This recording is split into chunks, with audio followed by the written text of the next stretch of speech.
కేటీఆర్ కాళేశ్వరం పర్యటనపై వరంగల్ పశ్చిమ ఎమ్మెల్యే నాయన్ రాజేందర్ రెడ్డి ధ్వజమెత్తారు. కాళేశ్వరం ప్రాజెక్టు పేరుతో కోట్లాది రూపాయల ప్రజాధనాన్ని వృధా చేశారని మండిపడ్డారు. ప్రాజెక్టు వైఫల్యంపై ముందుగా తెలంగాణ ప్రజలకు క్షమాపణ చెప్పాలని డిమాండ్ చేశారు. మీరు చేసిన తప్పులు, అవినీతి, వైఫల్యాలను ప్రజలు మర్చిపోతారని అనుకోవడం భ్రమ అని విమర్శలు గుప్పించారు. కేటీఆర్ గారు నిజంగా కూడా మీకు అసలు ఏమీ బాధ, సిగ్గు ఏం అనిపించట్లేదు లేండి.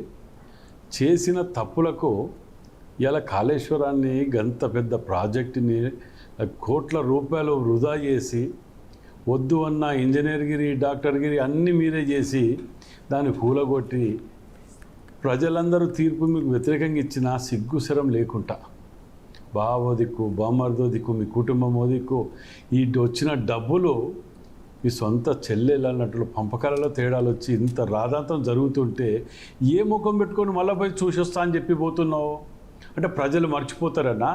మీరు చేసిన పాపాలన్నీ కూడా ప్రజలు మర్చిపోతారు అనుకుంటున్నారేమో. సరే వెళ్తే వెళ్ళిర్రు, మీ పర్మిషన్ ఇచ్చాను కదా, వెళ్ళండి.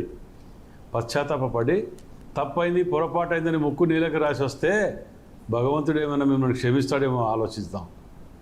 మీరు చేసిన ఆర్థిక విధ్వంసం, తెలంగాణ రాష్ట్రంలో ఆర్థిక విధ్వంసం, మీరు సృష్టించినటువంటి విధ్వంసాన్ని ప్రజలు ఇంకా మర్చిపోలే, అనుభవిస్తున్నారు ఇవాళ. ఇంకా తెలంగాణలో తెచ్చిందంటూ పాత్రదారులు కూడా అందరు ఉన్నారు కదా, పాత్రదారులు గారు అని మీకు అవకాశం ఇస్తే అంతకంటే ఆంధ్రోళ్ళ కంటే ఎక్కువ సర్వనాశనం చేసిన మీరు ఇలా ఏ ముఖం పెట్టుకొని పోతున్నారు అక్కడికి?